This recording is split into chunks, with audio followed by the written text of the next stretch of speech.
Yeah. לכולם. Okay. I think we can get started. Okay. You know, unfortunately, yeah, unfortunately, Okay, I'm the gonna get started. I'm gonna mute everyone so it doesn't, but you can unmute yourself if you want to in the middle. Okay, I'm gonna introduce you. Okay, so go ahead. Oh, here's Sima. I'm going to introduce you. Welcome, everybody. This is in place of our Beth David Luncheon Series, which you know cannot take place yet. It is an incredible honor to have Eitan Morel, the son of Shmuel and Audrey Morel. And if you've been in the Binghamton area as long as we have, since the 1980s, you know what an incredible family the Morel family was. Audrey was head of the preschool, the director of the preschool at the JCC. Shmuel Morel was a professor in what was then SUNY Binghamton and became Binghamton University. He was there for many years until he retired. Avi, Sima, and Eitan were very much involved in the Jewish community, as were their parents. Shmuel Morel, who died, I think it was in April, was very, very active. Right before Pesach. Right before Pesach, right.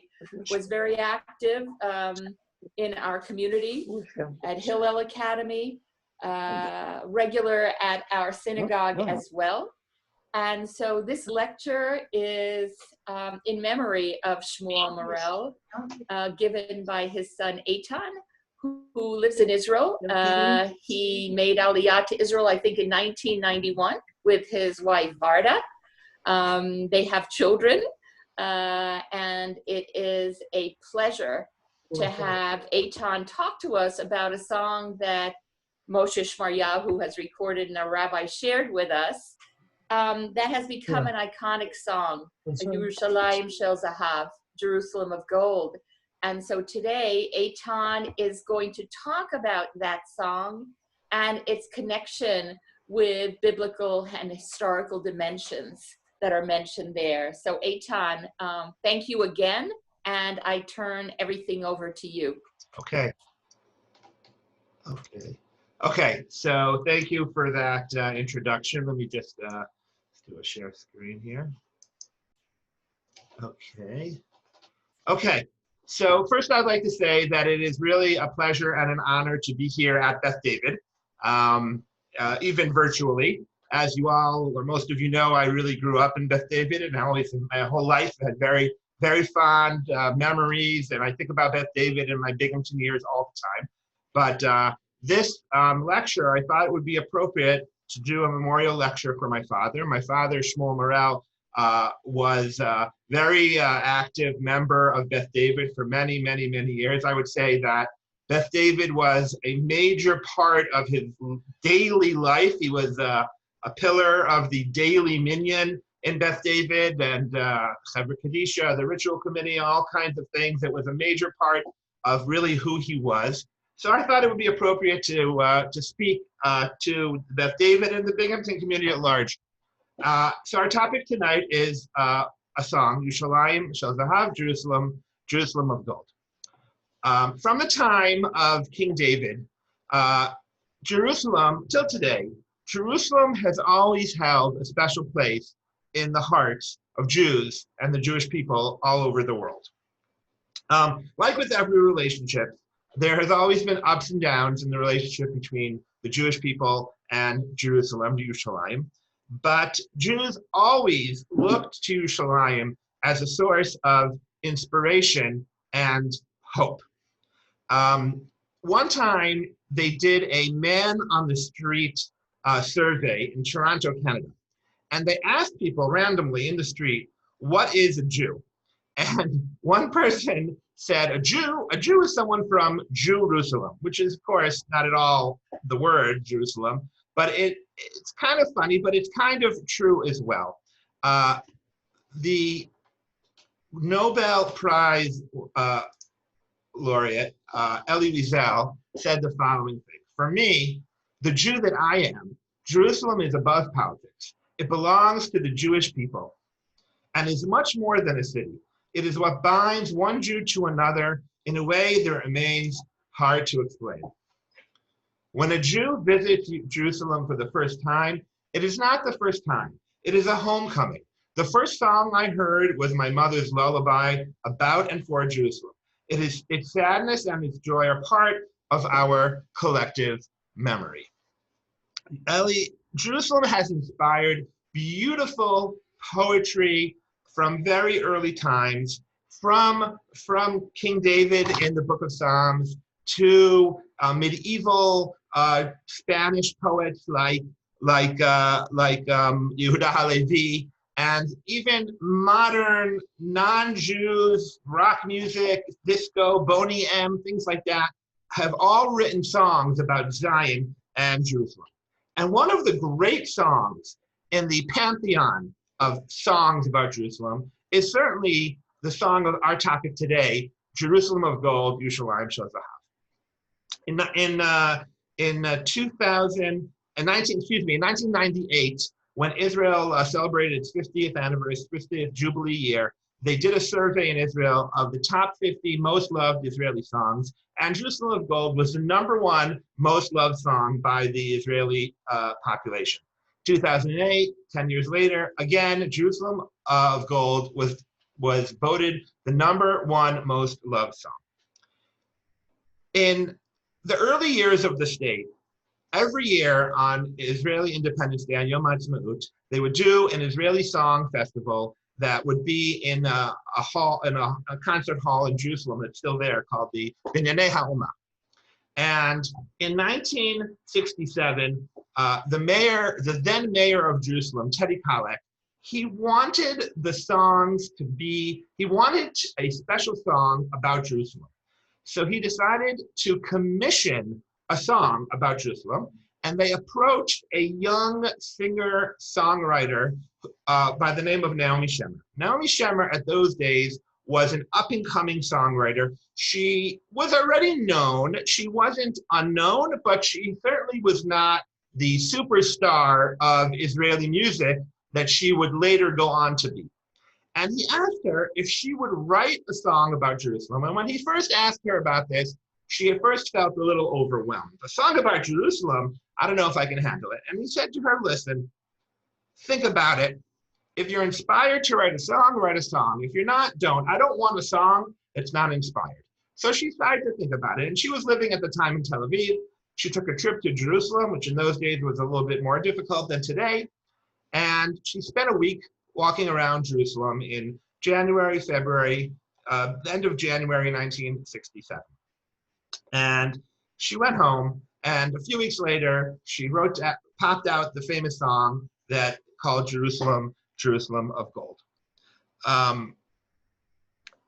This song, as we will see, and she was able to do the impossible. She was able to capture the city in a fraction of a moment as she saw it in February 1967, while at the same time capture the eternity of the city, the nitzchiyut, the everlasting, eternal side of the city. What we're going to do now is we're going to talk about a few different lines that I will pick out and sort of expand on them to understand the song a little better. And I hope that after our talk, you'll have a deeper understanding of the song, but more importantly, I hope you'll have a deeper understanding of Jerusalem. This is Naomi Shemer in her younger years. Right in the first verse of the song, the words are, I'll read them in Hebrew, it's on the left, Avir harim salul kayain, the mountain air is clear as wine, Berech aranim, and the scent of pines, Isha beruach harbayim is carried on the twilight, in kol pamonim, with the sound of bells. And what I just wanted to point out, if you look on the left here, we have taste, smell, touch, and hearing. Right in the first verse of the song, she touches on all of our senses. Yerushalayim, Jerusalem, engages all of our senses. When Jerusalem is described in the Talmud and by the rabbis in its glory days when the Second Temple was at its peak, it is described as an experience which engages all of our senses. We smell the sacrifices being offered on the Temple Mount. We hear the music of the Levites in the temple. We taste, we smell, everything in our body is engaged when we talk about Yerushalayim. And she wants to capture this right away in the first verse. Taste, smell, touch, and hearing is all captured immediately in the first verse. And she says, the sounds of bells. Anyone who's been to Jerusalem, certainly in the old city of Jerusalem, you cannot walk around the old city of Jerusalem without hearing the ringing of church bells. However, it wasn't always like that. The bell that you see in this picture is actually the very first church bell ever in Yerushalayim. It was put there in 1837, and it's in front of the very first Protestant church ever built in Jerusalem, ever built in the land of Israel. And in fact, it's the first church built in Jerusalem since the last crusader left in all of Israel, not just Jerusalem, in the year 1292. For 700 years, it's hard to believe, but for 700 years, from 1292 to 1837, not a single church was built because the Muslim rulers did not allow churches to be built, just like they didn't allow synagogues to be built. However, in 1837, this church was built, and following it, many, many other churches with church bells. What happened in 1837 to suddenly allow church bells, which had such an impact on the city? And what happened was that in the 19th century, European powers were vying between themselves for power in the Middle East.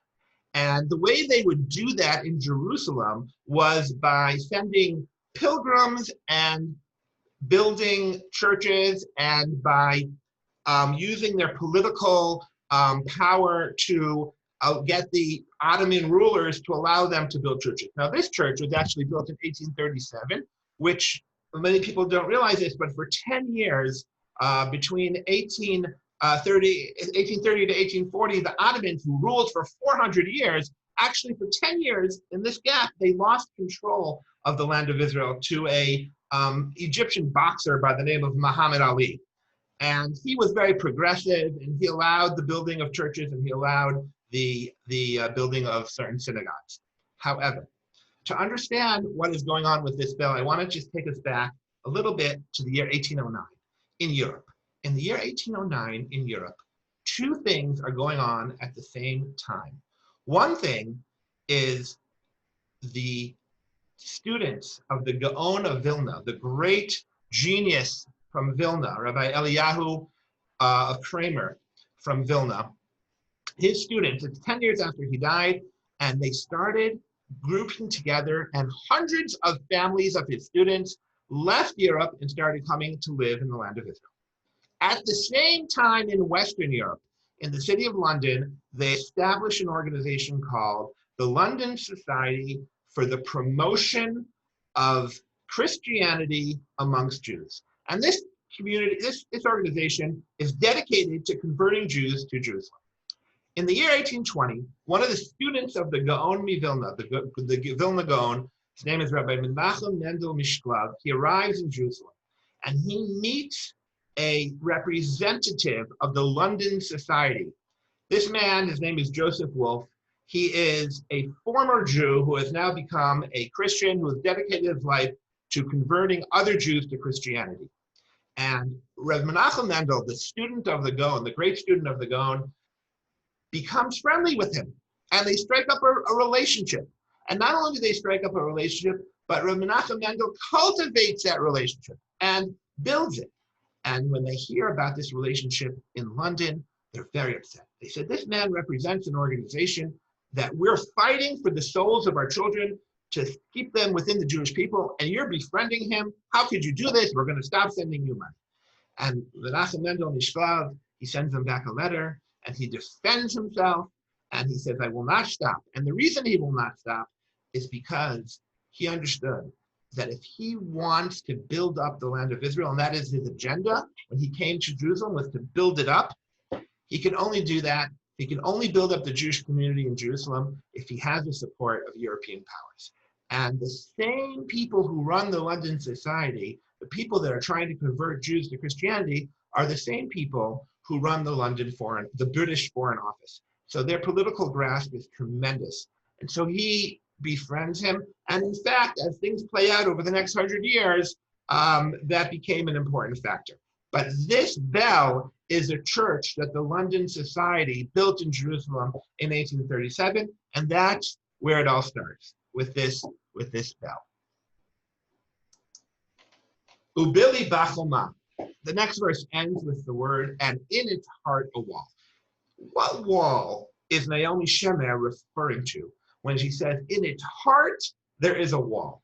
Well, there's a few options. Option number one, of course, is the Wailing Wall, the Kotel, the Western Wall, right? That's the wall in the heart of Jerusalem. That's an option.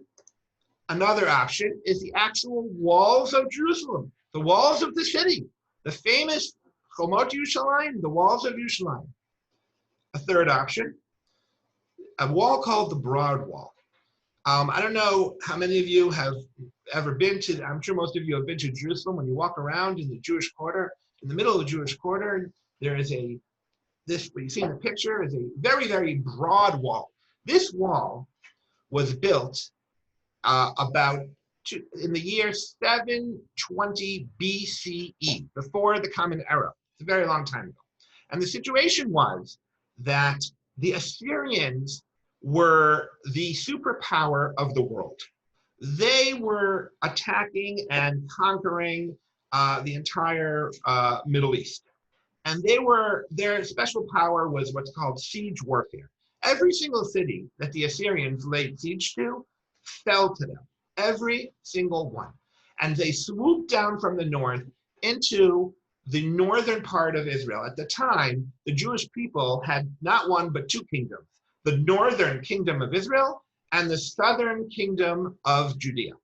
And the kingdom of Israel was laid waste by the Assyrians. They went city to city and they completely destroyed the city. They destroyed the kingdom and they completely captured it.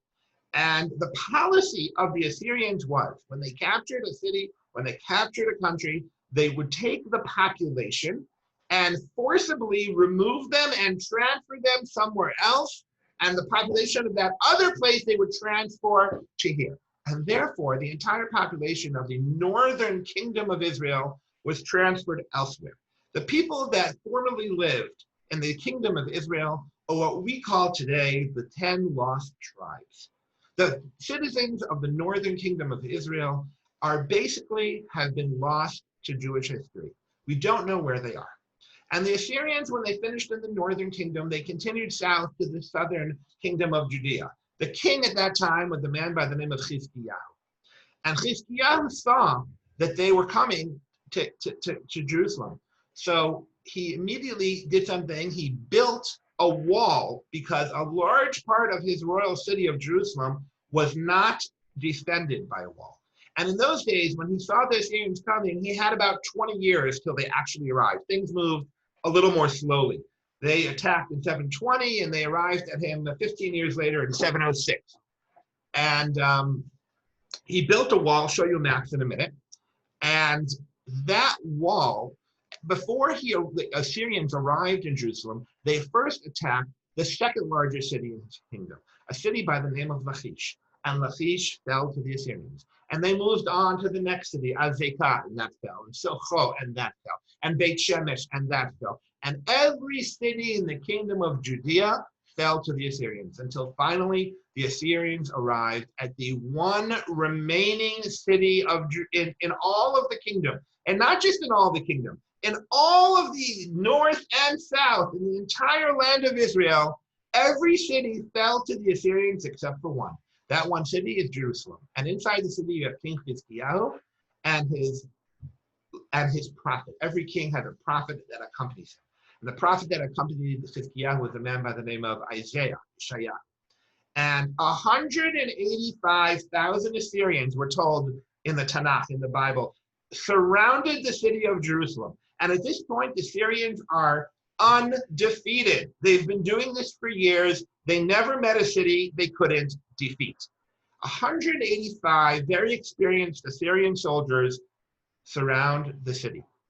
And they have this very broad wall that Chizkiyahu built for this very occasion. But still, other cities also had walls. And we're told in the Tanakh, in the Bible, that that night there was a plague and 185,000 Syrians died and the city was saved. And it wasn't really just the city that was saved, but we were saved as well because that was the final city. And if that city would have fell, then their fate, the fate of the last Jewish city in all of Israel, and the fate of those Jews would have been the fate of the 10 tribes. And so basically in the year 706 BCE, Jewish history would have ended if it wasn't for this wall. So that's kind of, is that the wall that Naomi Shemer's there? Of course not, because this wall was only excavated after she wrote the song in 1971. If we look at this aerial satellite map of Jerusalem, you'll see the purple lines are the current walls that you could see today if you come to Jerusalem.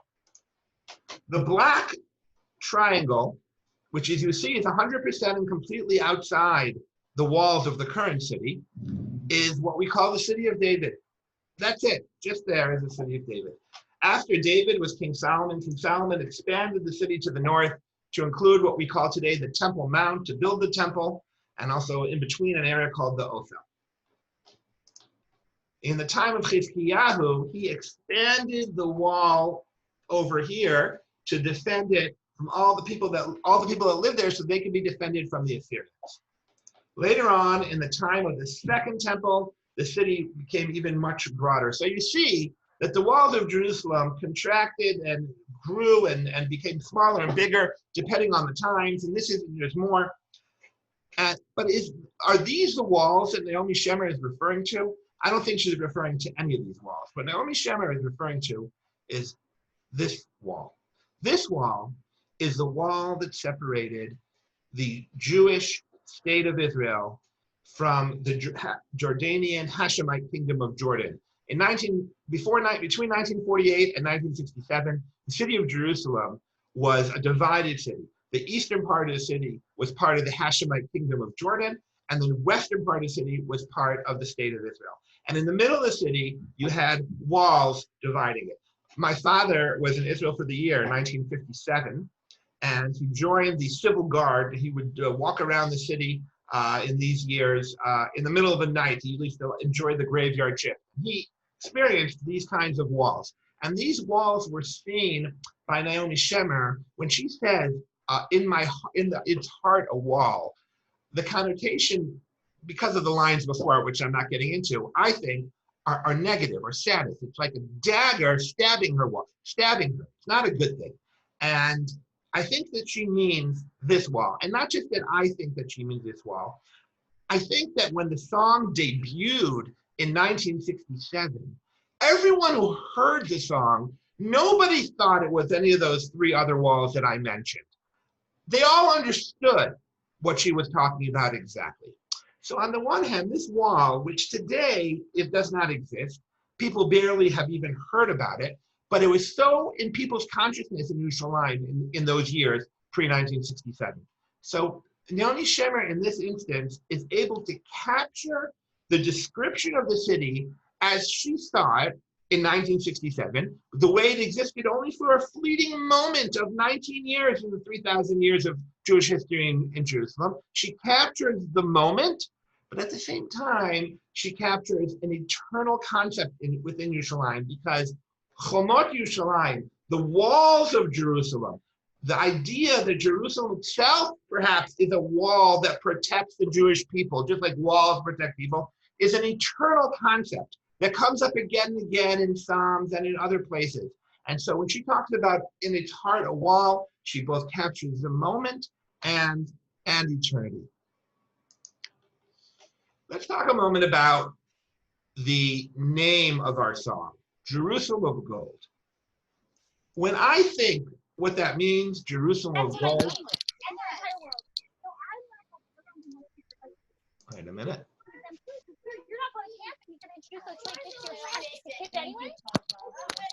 Hold on. When I think what that means, Jerusalem of Gold, this is what I think of. the temple in its most magnificent, obviously an artistic portrayal of what it looked like of the temple in Jerusalem and its grandeur and magnificence after King Herod built it up. And it's easy to imagine. When you talk about gold, you're talking about a royal and majestic kind of thing. But what does that mean? Yushalayim, the rest of the verse, it says, Yushalayim shel zahav, Yushalayim shel nechoshet. Nechoshet means copper, and Yushalayim shel or. What does that mean, Jerusalem of copper? So in order to understand what that means, Jerusalem of copper, we have to start by understanding what copper is. Copper is the first metal that man learned to use. Just a moment here. Let me just.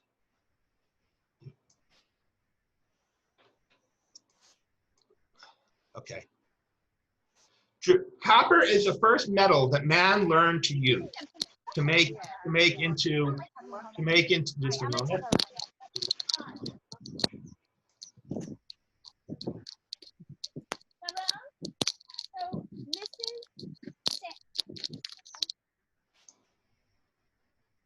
Okay, sorry. The first.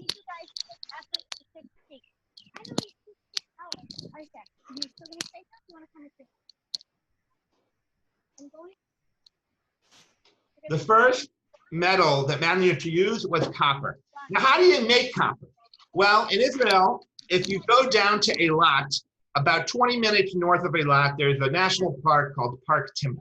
And in Park Timna, they discovered ancient copper mines.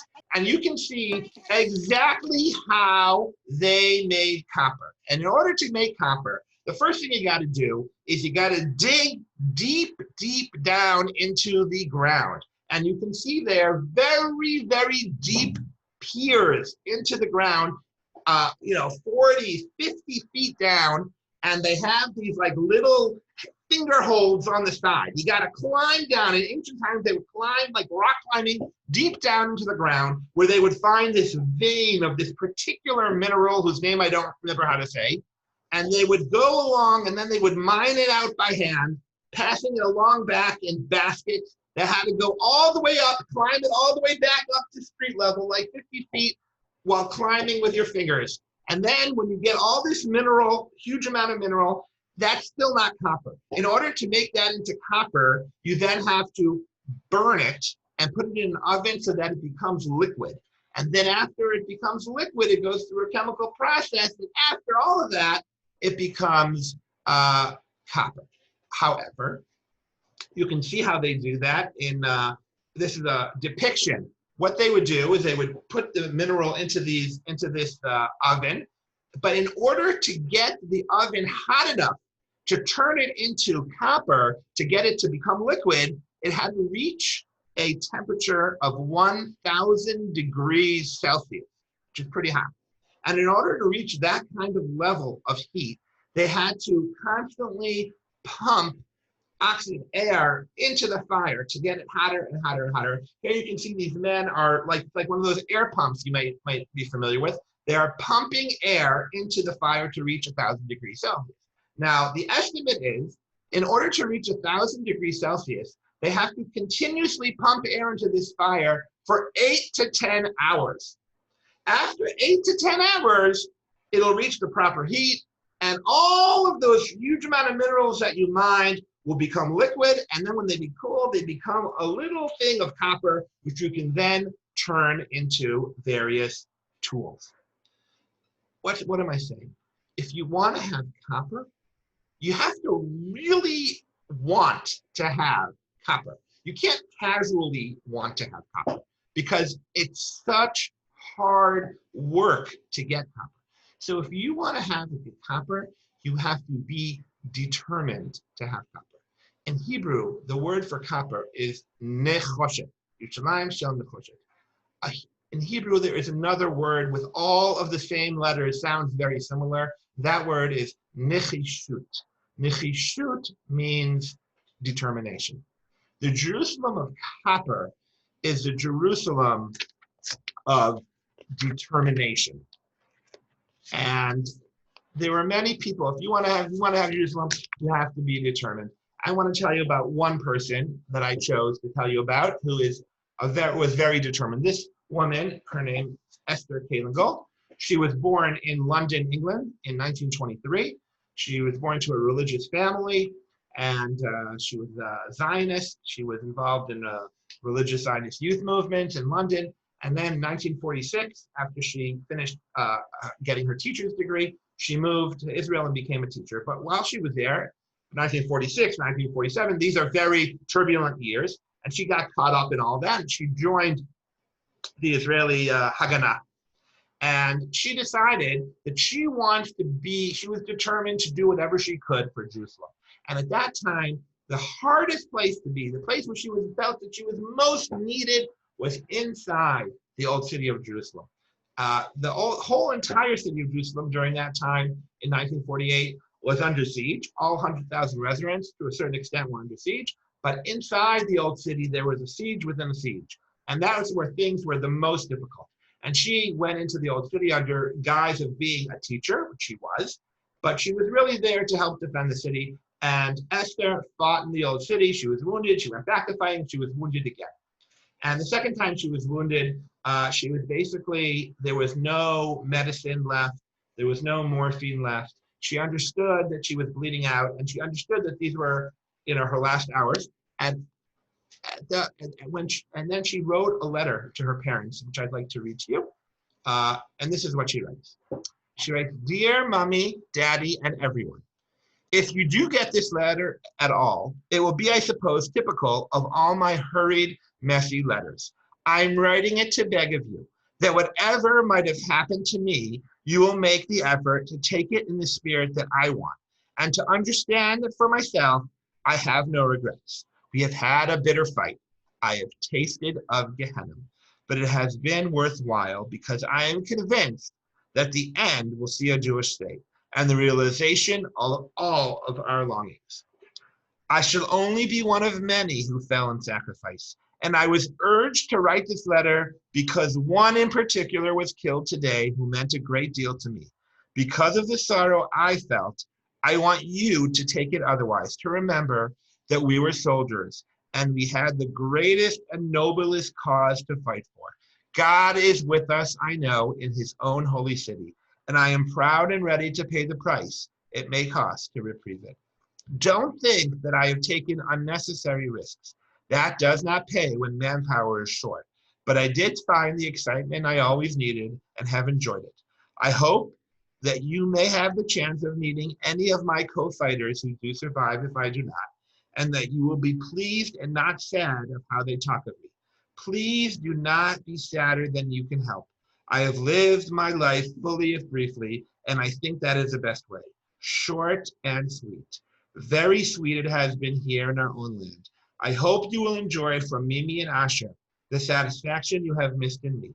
Let it be without regrets, and then I too shall be happy. I am thinking of you all, every single one of you in the family, and I'm full of pleasure at the thought that you will one day, very soon, I hope, come and enjoy the fruits of that for which we are fighting. Much, much love, and remember me only in happiness. Shalom and lehitraot, your loving Esther." She, of course, passed away a few hours after that, and this letter was found in her pocket and afterwards. So this is an example of someone who was really determined for Yerushalayim.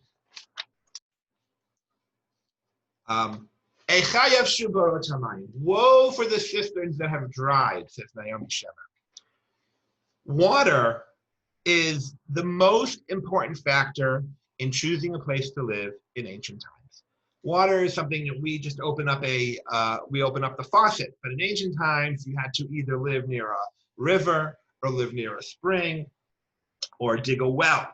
When the people of Israel entered the land of Israel, they invented a new technology, which we call in Hebrew a bor mayim, or a water cistern.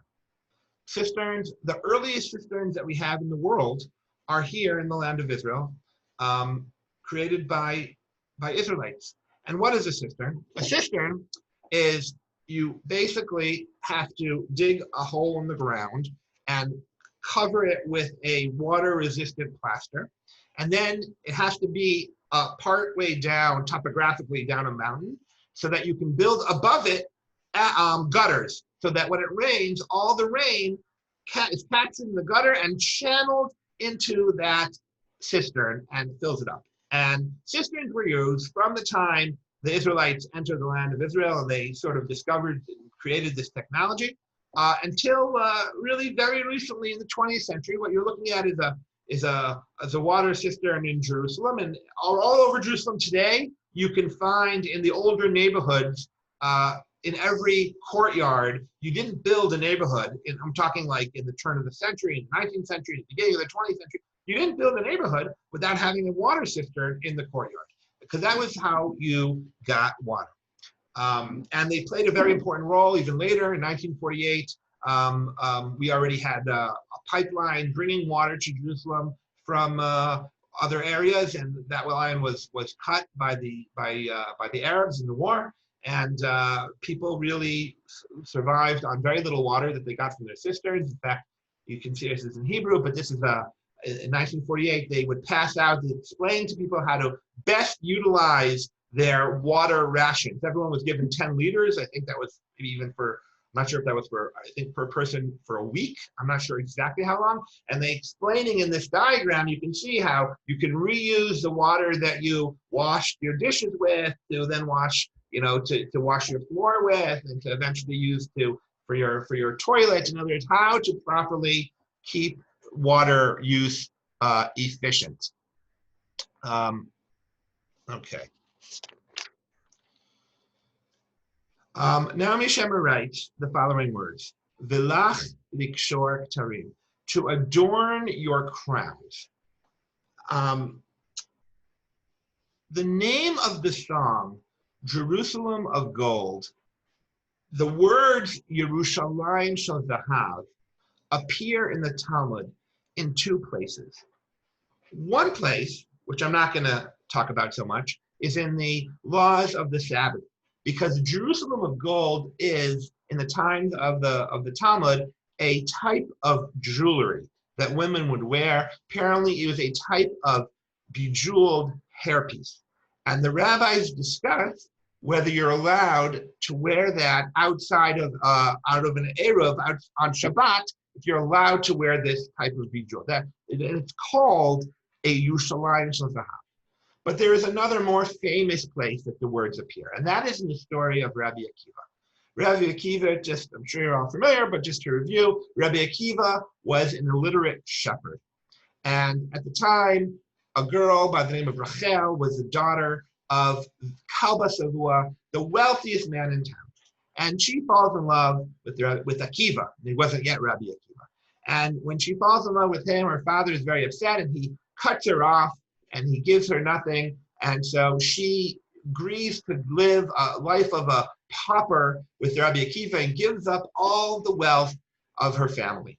And they live in a shack, very, very simply and very, very poor. And Rabbi Akiva is a simple shepherd, and he doesn't know how to read or anything. And he says to her, Rachel, I love you so much.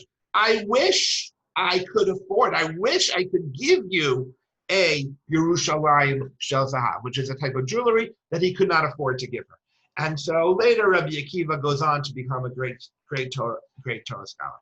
But there is another reference to Rabbi Akiva in this song as well, a more subtle one. That is in these words, V'lach likshor ktarim, to adorn your crowns.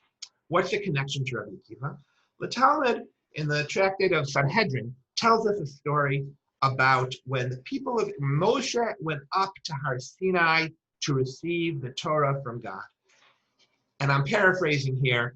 Moshe goes up and he says, God, we're ready to get the Torah. And God says, well, I'm sorry, but it's not ready yet. And Moshe says, what do you mean it's not ready yet? You've written the whole Torah. The whole Torah is already written. And God says, yes, but I'm still adorning the crowns. When you look at a Sefer Torah inside, and you look at the letters, there are ktarim. There are certain letters that have little lines above them. It's called a crown, a keter. And there's a halachot, there are Jewish laws about how to exactly do it. And you must make ktarim. There's different customs of how exactly it's done. but you must, and God says to Moshe, I am now putting those crowns on the letters, and Moshe does not understand this. Moshe says, who cares about the crowns? We have the words of the Torah. That's what's important. Why do we care about the crowns? And God says to Moshe, in a few generations down the line, there's going to be a great scholar by the name of Rabbi Akiva.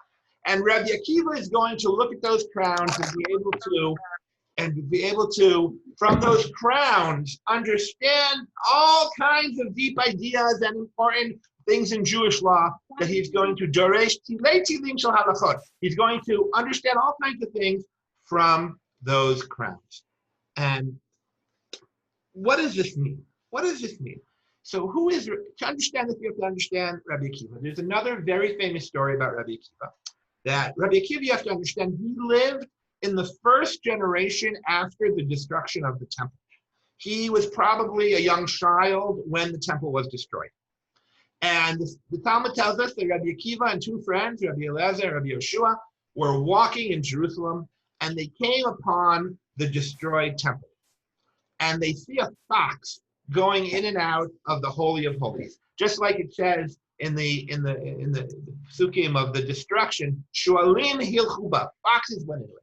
And when Rabbi Eliezer and Rabbi Yeshua see this utter and complete, total destruction, that even a wild animal can go easily through the Holy of Holies, they start to cry because it's so destroyed. And Rabbi Akiva starts to laugh. And they say to him, why are you laughing? He says to them, why are you crying? He says, we're crying because we see the destruction and it makes us sad. Why are you laughing? He says, I'm laughing because if I know that the prophecies of destruction have come true, that means the prophecies of redemption will also come true. And so, what am I trying to say? I'm saying that Rabbi Akiva, he looks at the world, he sees the same thing, but he understands it more deeply. He understands the destruction is just a sign of the later to come redemption. What does this mean? When he understands from the crowns, what are the crowns? The crowns, you have the lines of the Torah. In fact, there is a halacha. If you ever look inside of the actual Sefer Torah, you'll see that the words are written on a line. There's a line etched into the parchment. You have to. That's the halacha that you have to do that. And the crowns of the letters that he darshans is what I call reading between the lines. There's the Torah, and then there's the deeper understanding, reading between the lines. And that's the special superpower of Rabbi Akiva.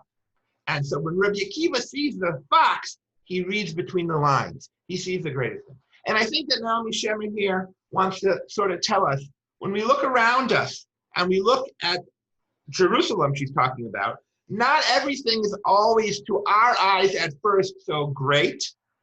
Be like Rabbi Akiva and read between the lines. Look at the reality in a deep way. Understand what it's really telling us and not just on the surface.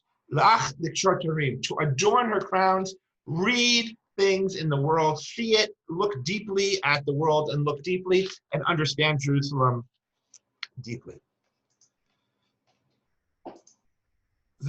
Rabbi Akiva was a spiritual leader of the Bar Kokhba revolt. The Bar Kokhba revolt took place 65 years after the destruction of the temple, and it was all about redeeming Yerushalayim. They unfortunately did not succeed, but you can see here, these are coins that they minted, and you see on the left, on the right, you see a coin with the picture of the temple, and on the right, coin with ancient Hebrew letters that talks about Yerushalayim. Yerushalayim was integral to the whole philosophy of Rabbi Akiva and the Bar Kokhba revolt. When the song Yerushalayim Shel Zahav debuted on Yom HaAtzmaut in 1967, the 19th anniversary of the establishment of the State of Israel, a few blocks away in a yeshiva in Yerushalayim known as Merkaz HaRav Kook, Rabbi Tzvi Yehuda Kook, the Rosh Yeshiva, gave his annual Yom HaAtzmaut address to his students. And out of nowhere, he starts telling them, yes, we're very happy because we have the State of Israel, but don't forget where we don't have all of Israel, he says to them. What about Jericho? What about the Kotel? What about Marat Machpelah and Hebron? He starts getting upset. And nobody understands, why is he discussing this now on this joyous day? Why is he suddenly choosing today? No one understood it. 3 weeks later, boom, all of those places fall into our lap, and everyone is so excited. And Rabbi Goren, the chief rabbi of the Israeli Defense Forces at the time, comes with the troops to the Kotel, and here he is carrying Sefer Torah, and he blows the shofar at the Kotel. It's a very, very emotional and intense moment in history. In all of history, this is one of the peak moments for the Jewish people, I think. And in that emotional moment when he blows the shofar after arriving, liberating Jerusalem and bringing it under Israeli sovereignty, we have an actual recording of that moment. And I want you to listen closely to what song the soldiers spontaneously break out singing. Hold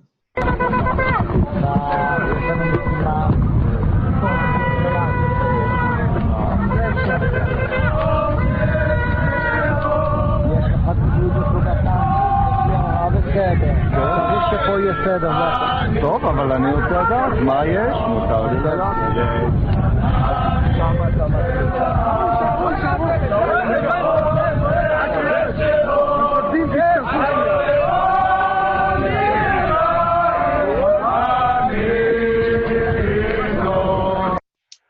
It's not the most perfect recording, but it's the actual moment in history that was recorded. And 3 weeks after the song debuted, already the soldiers spontaneously together break out. This is the song they sing. They all know the words. They all are singing this song at the Kotel. And at that very moment, Naomi Shemer herself is not in Jerusalem. Naomi Shemer is in the Sinai desert with a different group of troops. And she, like them, are listening to the radio, to the events unfolding. There are unbelievable events unfolding in Jerusalem. She's in the Sinai desert, and she hears this. And when she hears her song being sung at the Kotel, she later said in an interview, if I died at that moment, I would be complete. I've accomplished to have my song that I had just 3 weeks old being sung by the troops at the Kotel at that moment. She was then, and then at that moment, she decides on the spot that she needs to add another verse to the song. And she looks around in her bag and she has an old, like a telephone book directory, and she writes a scrap, and she on the spot writes down and jots down another verse. And this, if you see here, is the actual scribble of Naomi Shemer, where she writes on that same day when she heard this, the original verse that Naomi Shemer, when she was inspired to write, when she heard upon the news of Jerusalem. You can see it says on top, name, address, telephone. This is a scrap of paper that she had in her bag. And that night, when she performs before the troops, she already adds this new verse about how we return to Jerusalem. And the troops, when they hear it, they go crazy. And they're applauding and applauding. And she stops the applause and she says to them, you shouldn't be applauding me, I should be applauding you. And she says, and I'll say it in Hebrew and then I'll translate. She says, Zekal lishanot shir, zekashe lishanot ir. It's easy to change a song. It's not so easy to change a city. And upon that, I think we just have left to hear the rest.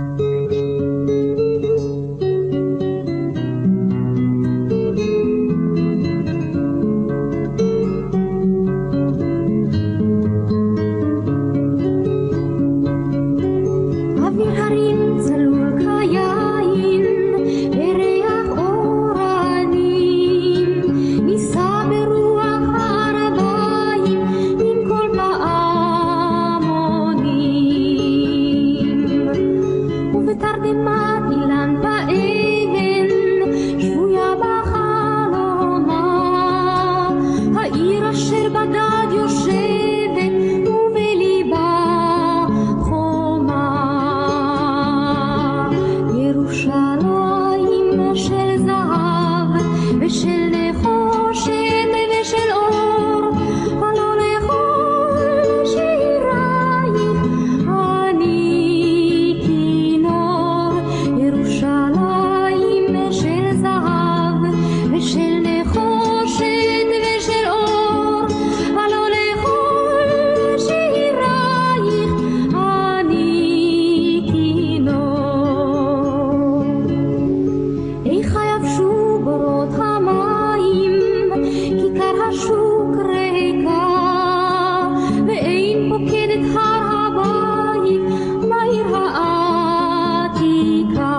Okay, thank you everyone for listening. Obviously, there's so much more to the song, and we just touched on a few things. I hope you all enjoyed it. Thank you for joining us.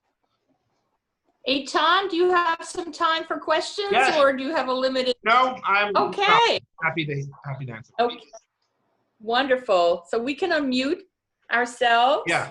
And if you have any questions for just an absolutely wonderful, wonderful presentation, please feel free to just ask, or you can even raise your hand. If you look under, I think it's participants, and you can raise your hand that way, or just chime in and ask your question. I have a question, Eitan. Tell us about your experience. It was such an excellent, excellent lecture. You're a tour guide. Can you tell us something about that? About being a tour guide? Yeah. Okay. Well, it's great usually because it's a wonderful thing to be able to show Israel to people. I kind of specialize in a specific thing, which is showing Israel to people who've been here 1,000 times and think they've seen everything. What I do is things like this lecture, which is kind of really a tour that I made into a lecture, where I take like niche sort of things, and like for example, I have tours on very specific things. Like I have a tour called Connecticut Yankee in King David's Court, about Americans in Yerushalayim in the 19th century, where the world of George Washington meet the world of the Gaon Mivilna, which not only did they never actually meet, but they never met in anyone's head either. And in Jerusalem, their worlds do meet in a few obscure places. I have more about that. I have other of these kinds of obscure things. And I also love showing it to people who've never been there, the basics, people who were seeing it for the first time. It's a tremendous thing. Unfortunately, now with the corona, then we don't have that much tourism going on, but we look forward to future having better times. Wonderful, thank you. Are there other questions? I see Rif Slonim, if I'm not mistaken, right? Did I say Rifki Slonim? Yeah, I just wanted to say thank you. That was absolutely wonderful. I learned a lot, and I really appreciate it. I just want to tell you that your husband's, I don't know how many of you all know this, but her husband's, Rabbi Slonim's father was, till he passed away, the rabbi of a very old Jerusalem shul that is a historic synagogue inside of one of the first neighborhoods built outside the city. And am I correct? He was a rabbi in Nachalat Shiva. Am I right? Yeah. Yes. I always think of him when I pass by there. I know he has since passed away. Bye. All right. I just wanted to say, it's Rika Katz, and I just wanted to say hello to everybody and to thank you, Eitan, for a terrific lecture. It was fascinating. But I wanted to say hello to Rifki especially, and Marie, and the Sasnowitzes, and Marty, and all the people I remember from we miss you 25 years ago since we left. We haven't forgotten you, Rika. We miss you. I want you to know our hearts are still with Beth David. So it's nice to see everyone. Yeah. And thank you, Eitan. I want to thank you this? Have you recorded this? Because I'd love to be able to send it to some people. Yes, I recorded. Great. I want to thank you for the wonderful cheer, Eitan. Okay, my pleasure. You convince us next time we come to Israel, maybe we'll arrange a tour with you. And okay. I want to thank you for mentioning the prophecy of Rav Yehuda Kook. And I call it a prophecy. I heard it from his mouth. I was a student in Merkaz Rav at that time. And I remember that right after that brasha, we went up to our rooms and we looked over at the Merpeset, and we were looking over what's called the West Bank, and we were repeating his shir that he gave that day on Yom Ha'atzmaut. And 3 weeks later, I heard on the radio the singing of Yerushalayim Shel by the soldiers. Sitting in the old Shaarei Tzedek hospital on Rehov Yafo. Thank you so much, Eitan. Thank you, everyone. Thank you very much. Definitely. And this was a wonderful, wonderful tribute to your father. And I think all of us who were here at that time remember your father, your mother, and all of you as well. Thank you. This was very, very thank you very important. much. Thank you very take much, care. Mr. Koff. Bye. Bye, everyone. Thank you, Bye. Moshe Thank Shmuryahu, Bye. for making the connection. You should